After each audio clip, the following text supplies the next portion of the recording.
Hello, Tar Heel Nation. Welcome back to another episode of UNC Hoops Talk podcast. This is your host, Dan DeWitt, and I am happy to be back. This is always a fun podcast to do. We are doing the predictions podcast, where I go through my predictions of what the record and the season will look like for the Tar Heels, how far I think they'll go in the ACC tournament, how far I think they'll go in the NCAA tournament, to just kind of grand over scheme of the season. And then along with that, every one of you that sent in your prediction for the podcast, I will go through and read those, as exciting as that is. But it's good to have it on video, on record. And then after the season, we can go back and look and see how far off we were, how optimistic, pessimistic, all that stuff that we were. So before that, we are going to go through the Tar Heel news that has happened in the last week. It's great to be back podcasting once a week. It feels good. And again, I love your support. It's been great. Last few podcasts, again, those numbers have been crazy. So I've said that enough. We're going to jump into the Tar Heel news really quickly. Isaiah Hicks signed a two-way deal with the Knicks, which pretty much means he'll probably be in the D League, but he gets more money and guaranteed money, and they can call him up at any time, similar to what Marcus Page has with the Hornets in Charlotte. The Tar Heels secretly scrimmaged Memphis last Friday, and they won by 6. Joel Berry led the way with like 14 points. Garrison Brooks led the way with 10 rebounds. Luke May had 11 points. A lot of people reading into 21 turnovers for the Tar Heels.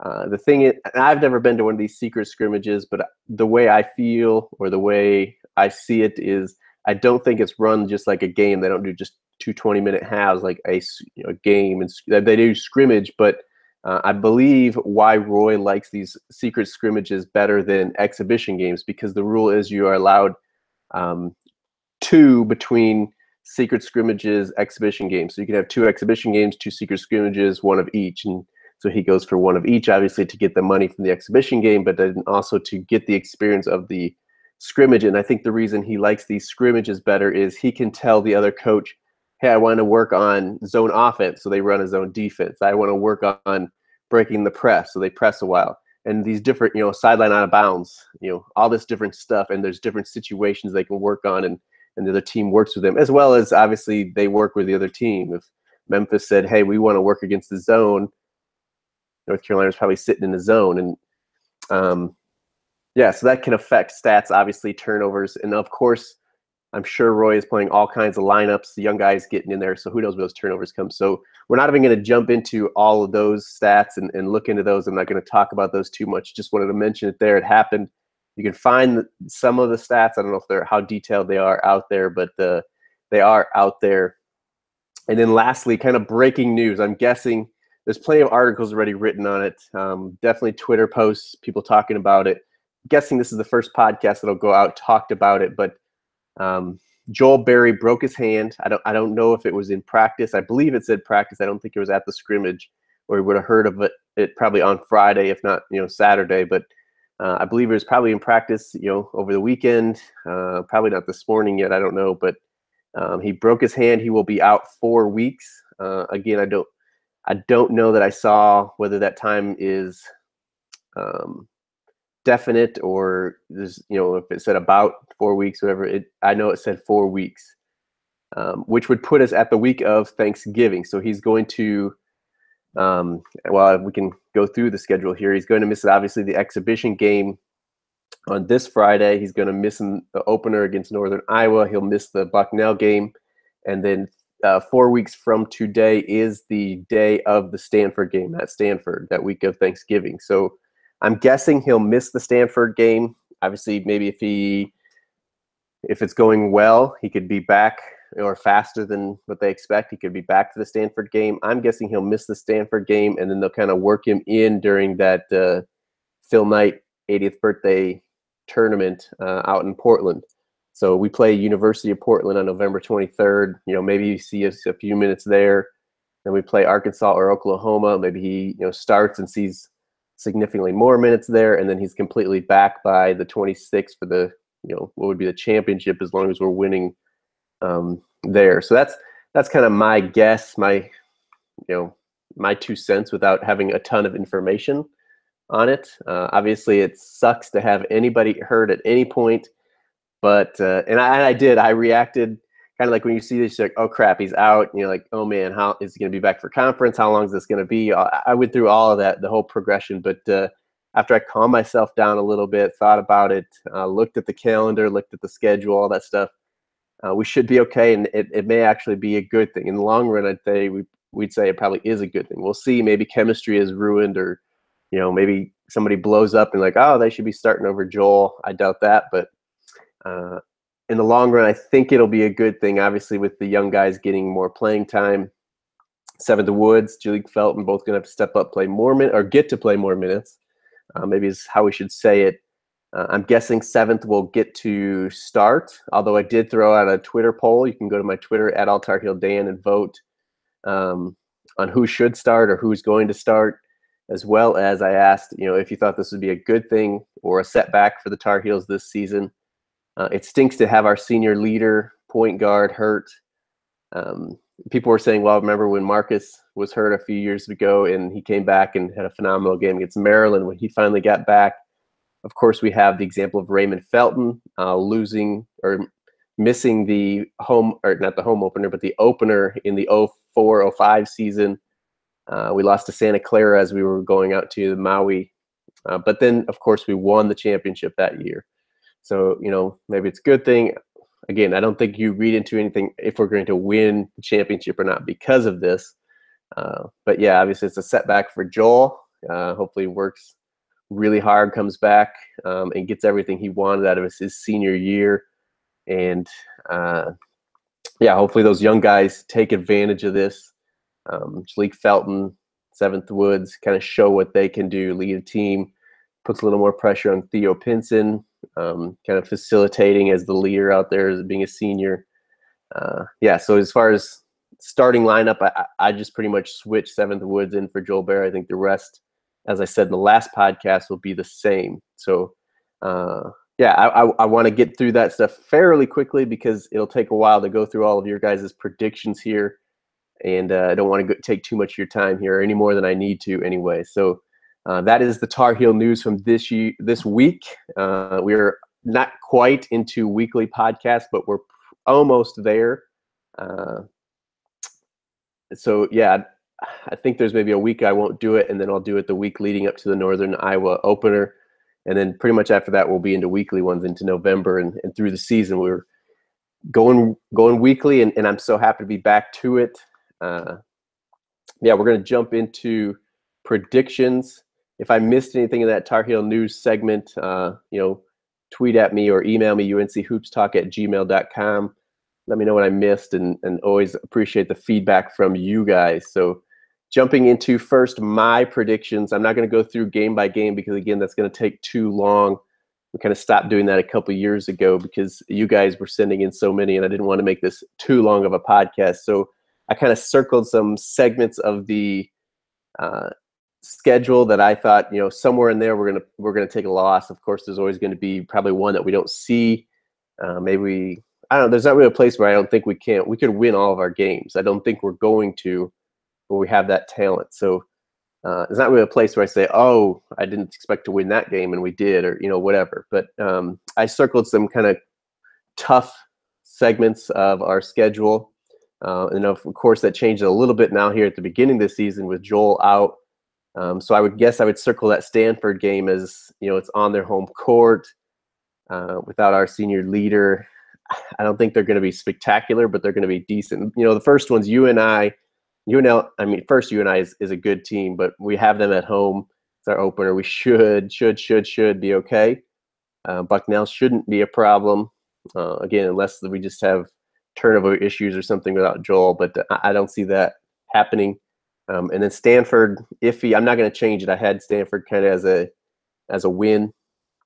And then we have Portland, and yeah, and he should be back in. I'm not going to go through every game. He should be back kind of by that part. But the next kind of tough part, obviously, we come back from the Thanksgiving. We play on Thursday, Friday, Sunday, as long as we're winning those. I think maybe it's Saturday if we lose or something, but we play quickly, and then we come back. So that last game is on the 26th of November. And then the 29th, we come back for the Big Ten ACC Challenge against Michigan. It is at home, so that helps us. But that is kind of a tough turnaround to come all the way back cross country. Again, it's our place. They had to travel as well. We have the talent. We should, all things considered, beat Michigan, but that's kind of one place I put a question mark. And then even right after that, we turn around and play that Friday at Davidson in Charlotte. So somewhere in there, I say we probably take a loss. And then I just kind of threw in one that we would lose 2 non-conference games. I don't necessarily know which games or where at, but we play at Tennessee. We barely beat them last year, but that was because Joel was out. We play Ohio State down in New Orleans with the CBS Sports Classic right before Christmas. That could be kind of a trap game there. Guys looking for to go home for Christmas and stuff. And then we come back and play Wake on December 30th, right before New Year's. The kids are on Christmas break, so the crowds are always a little bit different. But yeah, so I picked that we would win all those games. I just said 2 non-conference losses. And then the next kind of place I circled was January 3rd, we play at Florida State. And then January 6th, we play at Virginia. So that's a Wednesday, Saturday, both on the road. Both going to be good teams this year. Not great, I don't think, but good teams. That's one place I kind of circled. And then going down to the end of January, we play Clemson at home January 16th, which is a Tuesday night, middle of the night. And then, of course, we got that streak with Clemson. They've never won at the Smith Center, so that puts pressure on the guys. Weeknight game, does that cause trouble? And then right after that, the 20th, we go to Georgia Tech. Georgia Tech's at home. So again, I don't know why I circled Georgia Tech there. Oh, I guess here we go. That's why, because we play Tuesday, Saturday, Monday. So then that next Monday, January 22nd, we play at Virginia Tech, and they're going to be pretty good this year. Again, not that we shouldn't beat them, but in those 3 quick games, I say we lose one. Hopefully, it's not the Clemson one. I would accept us losing at Virginia Tech this year. So hopefully, it's that game. But that stretch right there, I just kind of think, we'll probably take a loss somewhere in there. And then probably the toughest one, beginning of February 8th, which is a Thursday, we play Duke at home. And then we turn around 2 days later, Saturday the 10th, we play at North Carolina State. Obviously, both rivalry games. It stinks to have those back-to-back, but even 2 days apart really stinks. And then 2 days later after that, February 12th, Notre Dame comes to Chapel Hill, which they're going to be pretty good this year. So that stretch, we have 3 games in 6 days. And all going to be – State isn't going to be up to the level of Duke and Notre Dame, but 3 solid teams, 2 rivalry games in there. Again, I think we lose at least one of those. Hopefully it's not more than that. And then, of course, we have to end the season kind of tough. It's not as tough as last year, but right after that, really, the next Saturday, February 17th, we play at Louisville.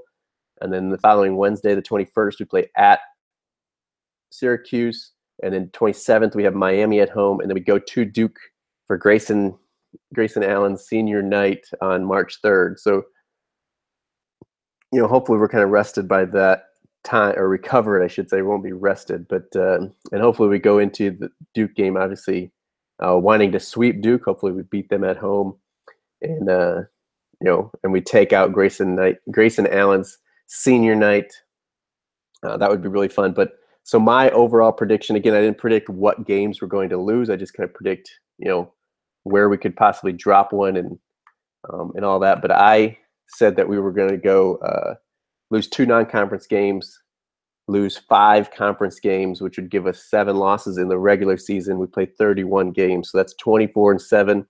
I figured that's still, with only 5 conference losses, to at least tie for the ACC regular season title, which is something that Roy really likes to win. He'd rather win the regular season title than the tournament, and he's done it several times. So 24-7 overall there.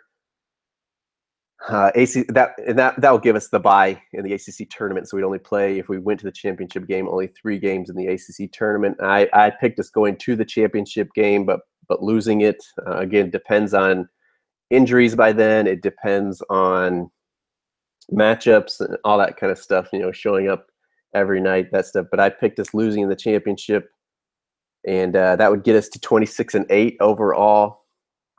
And then I guess I should say it at this point. I maybe should have said it before the season. Of course, we're all cheering. We're all Tar Heel fans. If you're listening to this podcast, you're a Tar Heel fan. But we're all cheering for them to win every game. We want them to win it all. We'd all pick them and go 4-0 if that was even realistic. It's just not nowadays. It would be better to lose some games than to go 38-1 like Kentucky a few years ago and lose in the Final Four. So yeah, of course I'm going to cheer for them to win it all. But I picked us to lose in the Elite Eight, so that puts us at 3-1 in the NCAA tournament, and puts us at 29-9 overall for our record. So that's my predictions there. Going 24-7 in the regular season, 29-9 overall, losing in Elite Eight. Again, it's not what I'm hoping for. It's just kind of my guess, my prediction. And I'll say that as a preface to all of your guys as well. Everybody, they were like, I don't want to do a prediction, or I hope we win it all, but here's my prediction. Of course, that's true for all Tar Heel fans. So just prefacing that as I get into your guys' predictions as well. But one thing is, I looked at my records, like, 29 wins. Like, it seems like everybody's winning 30 games every season nowadays. So, like, where can I pick it? But I'm sticking with it. I felt like it was maybe a little bit pessimistic. Maybe now with Joel's injury, maybe I'll be spot on. I don't know. We'll see. And again, hopefully we go beyond the Elite Eight. Hopefully we obviously, I say once you get to the Final Four, anything can happen. But, if we could get back to the Final Four for a third straight year, and then, who knows what happens. We get to a championship game for a third straight year. It's nowadays it's unprecedented. We haven't had, back-to-back champions since the Florida team in 06, 07. Before that was probably Duke. So yeah, to go 3 years in a row, I don't know. That's probably going back to like Duke and Duke. I don't know if they made the championship game though. They probably made the Final Four 3 years in a row with Christian Laettner. So yeah, pretty unprecedented nowadays. That would be awesome if we could. But my prediction is the Elite Eight, going 29-9 overall. So hit me up where you think I went wrong, or why I'm crazy, all that kind of stuff. But that's my prediction. Then I want to quickly, I say quickly, I'm going to quickly transition into your predictions, but it's probably not going to be very quick because you guys filled it up this year. There's a lot of you that sent in. I'm going to read. I got some from Twitter, some from Instagram, so I'm going to go through all the Twitter ones first. If you want to go hit on these guys on what their prediction is, you can find them on Twitter or on Instagram. I'll read their tag, plus some of them have their names as well. Some people don't have their names up on Twitter. So I'll let you know what information I have. You can go follow fellow Tar Heel fans. And also, if you need to reference back, if I'm reading too fast here or something, it's all in the description of this podcast, wherever you're listening or watching. Just go look below or wherever you find the show notes of this podcast, and it will be there. If you need another reference place, unchoopstalk.blogspot.com has a blog post about it, and you will be able to find them all there and follow our fellow Tar Heel Nation, because that is the goal of this podcast. I don't want to separate us, or really, obviously competition is fun, but really my goal is to unite Tar Heel Nation. But put it off long enough. Here we go. I'm going to try to run through fairly quickly here to not keep this podcast too long. But first of all the Twitter submissions that I got. First, at HL_squared says we're going to go 30-10, make the Elite Eight or the Final Four. And that's something else, I guess. People gave different amounts. Some people got really detailed. Some people just a record and how far we go. Some people was just the regular season record. Some was overall. So we'll figure it out as we go here. So next is at M Arrington, or it's Megan Arrington, friend of podcast. She's been on a couple of times through the last year. She said we'll go 30-8, 25-6 in the regular season. We'll go 2-1 in the ACC tournament, losing in the championship game, and then 3-1, losing in the Elite Eight. So way too close to mine, Megan. You're gonna have to get your own predictions here. Just kidding. I didn't really tell anybody my predictions ahead of this. So next is at ATHOM03. Alex Thompson, so it's ATOM 03 says we're going to go 23-6, losing the semis of the ACC, and then get to the Final Four. And that's the other thing here. That's only 29, so that's obviously regular season record. 23-6 is 29 games. For some reason, some people are looking at a schedule that didn't show the second 2 games of the Thanksgiving tournament. So they only counted 29 games. So that's where that discrepancy comes in. I couldn't catch it all as they were coming in. But all right, so Trey at Trigga, it's TRIGGAA _ Trey, at Trigga _ Trey on Twitter.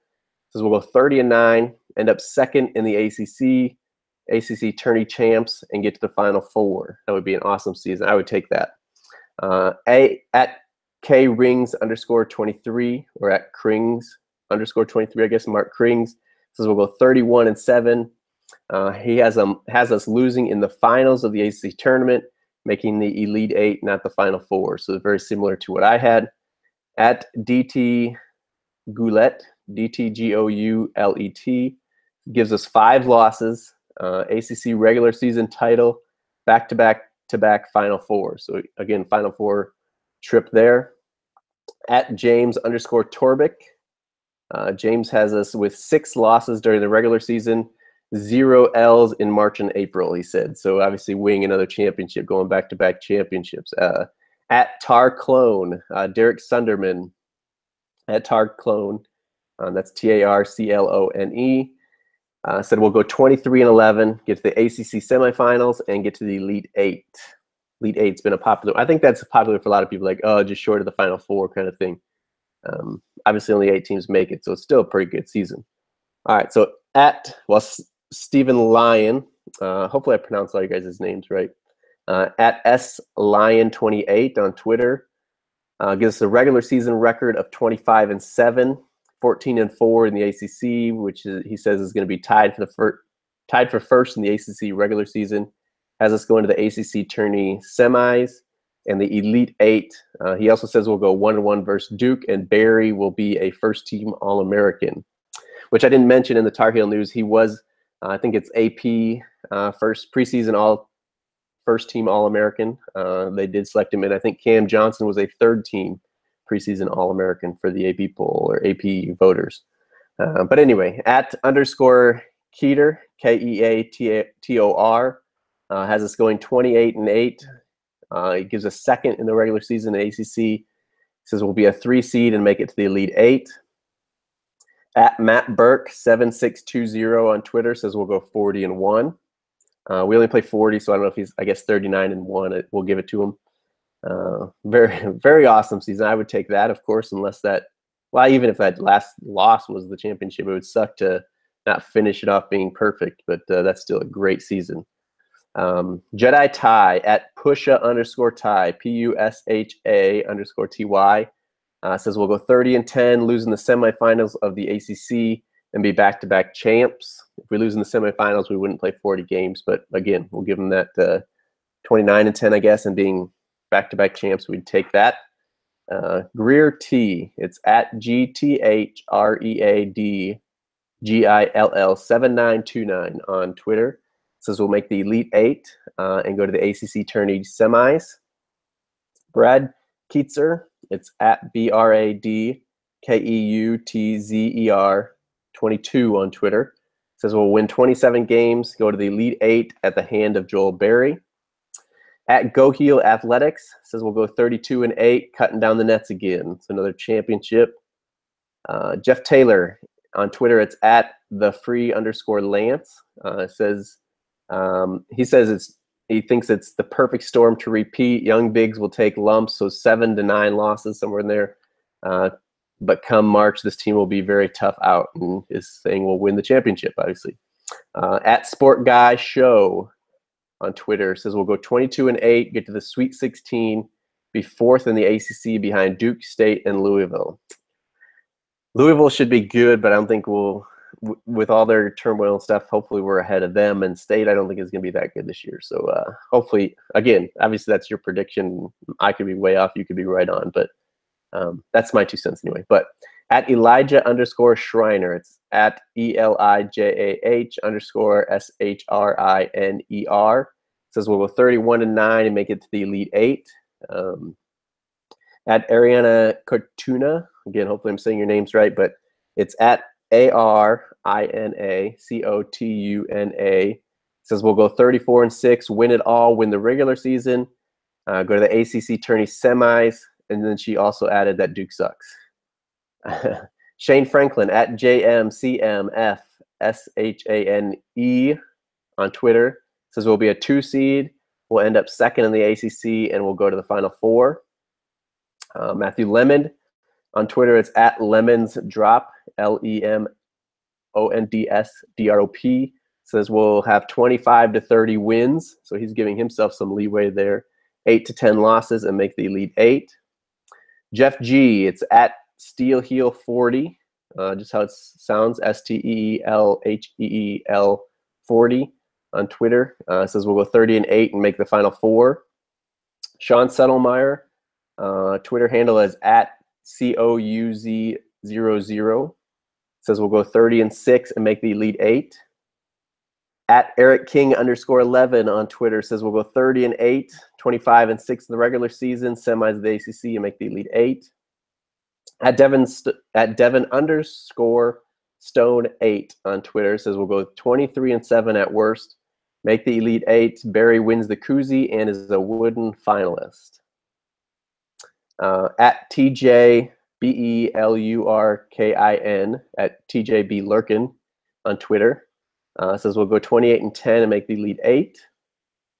Nick Whitfield, Twitter handle at NWHITFIELD88 on Twitter says we'll go 32-8 and a Sweet 16 at minimum.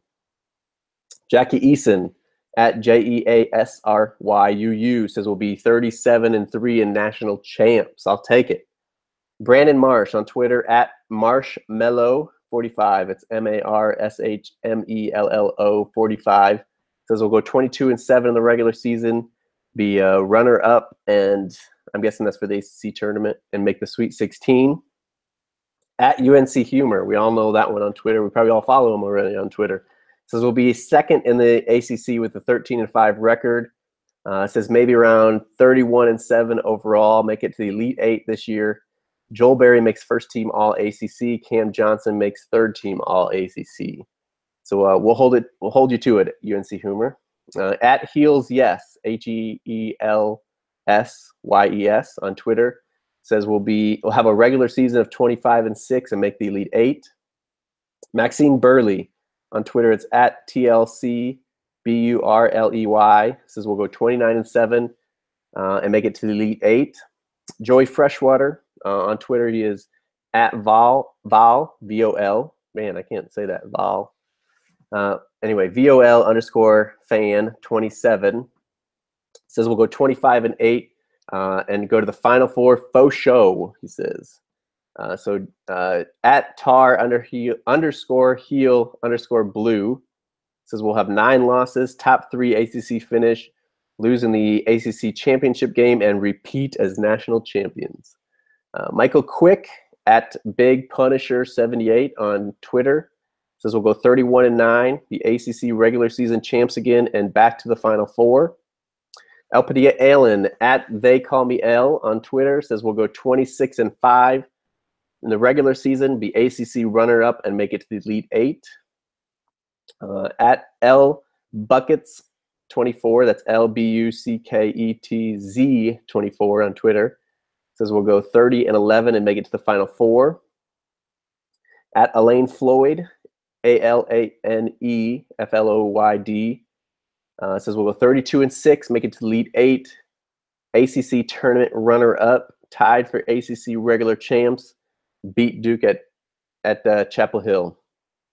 Sam Spade on Twitter at SamShovel99, SAMSHOVEL99, says we'll go 30-8 overall, make it to the Elite Eight. ACC tournament runner-up, ACC regular season champs, beat Duke twice. Of course, we want that to happen as well. So Alex Gilmore at Tar Heel Brave 88 says we'll go 28-10 with an Elite Eight finish. At Leon Vasquez, it's at Leon, LEON VASQUEZ1. Excuse me. Says we'll go 30-8 and make the Final Four.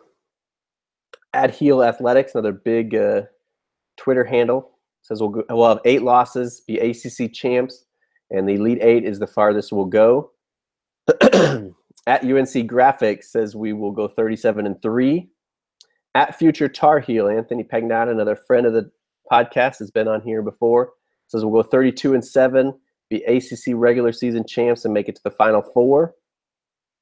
At Dakota_DH1 gives us a record of 34-8, tied for regular season champs, make it to the ACC finals, but lose in a Final Four appearance for the Tar Heels this year. We're getting close here. Jackie Eason, didn't I say that already? All right, so up there they gave 37-3 national champs. Down here, I guess she added only want to see 3 losses. Says 31-9 isn't bad, 33-7 is better, but 37-3. So I guess I have that in there twice, but double exposure for Jackie Eason there. But David Rivero at D_River_O says we will win the ACC Tourney and make it to the Elite 8. So that is all the Twitter submissions that I got. All right, for everybody on Instagram, and I promise it's not as long, so we'll go through these. But on Instagram at UNC Mixes, obviously UNC MIXES, says we'll go 27-4. Robert Green at Instagram as RGS_world says we'll go 33-8 and make the Final Four. Grant Carey on Instagram at GCC_19, probably the most detailed one we got here. Regular season record of 23-5. We will lose to Michigan, Notre Dame, Louisville, Duke 2 times. It says in the ACC tournament, we will lose to Miami in the semis. In the NCAA tourney, will be a 2 or a 3 seed. Losing the Elite 8 to a 1 seed. And he even guessed that it would be Kentucky as the 1 seed. And then he also said Barry wins the Wooden Award. So yeah, thank you, Grant, for listening and for that submission. At Carly.and4 on Instagram says we are going to win it all. At UNC Universe on Instagram says we'll go 23-8 during the regular season, go to the ACC semis, and go to the Elite 8 in the NCAA tournament. UNC.highlights on Instagram says we will go 22-9 during the regular season, and we will be back-to-back national champions. Of course, we'll take that. UNC Edits, that's UNCEDITZ on Instagram, says we'll go 26-8 during the regular season. That's too many games, but yeah, whatever. We'll be ACC champs and go to the Final Four. Good season for us. _Sam.Thompson on Instagram says we'll go 30-10 into the Final Four. I'm not going to try to pronounce this one, but on the Instagram as OTHYRUMM says heels all the way, maybe an L or 2 along the way. Regardless, we're getting that chip. And then he also said 18 equals Ram Trophy ring. We'll definitely take that. Erica on Instagram at a gal for UNC says we're winning that natty. And then I guess 2 more, not last yet. _Isaiah Lowe, ISAIAHLOWE says we're going to the Sweet 16. We'll have a 25-6 record. And then last but definitely not least, Will_Farron, FEARON says we'll go Final Four, but nothing more. And that is all the subscriptions. If you think you sent in a subscription and I missed it, please let me know. I'll put it in my list so at the very least I can we can keep track of it and have it for the end of the season. And I'll probably even in the next podcast, if anybody does that, throw in a couple of more. But yeah, let me know if you submitted yours and I missed it somehow or anything like that. So I don't want that to happen. I appreciate everybody sending those in. This is a really fun podcast for me to do. Gets you guys involved. I love that. You guys seem to enjoy it. And then, yeah, at the end of the season, we can come back and revisit these. So that is all I got for this podcast. We will be coming back, like I said, probably in a couple of weeks, right before the week of the home opener with UNI. We'll, of course, keep an eye on what news comes out about Joel Berry and his injury. So stay tuned, subscribe, so that you don't miss any future episodes or any news about the Tar Heels. And yeah, if you haven't already, connect with me anywhere socially. My description, all the links to me will be in the description below here. But really, Twitter, Instagram, anything, it's at alltarheeldan. Or email me, unchoopstalk@gmail.com. I love to get feedback and talk with you guys. Like I say, I talk Tar Heel basketball anytime, any place with anyone. So would love to hear from you. Thank you for listening, for watching, whatever you do. But until next time, go Heels.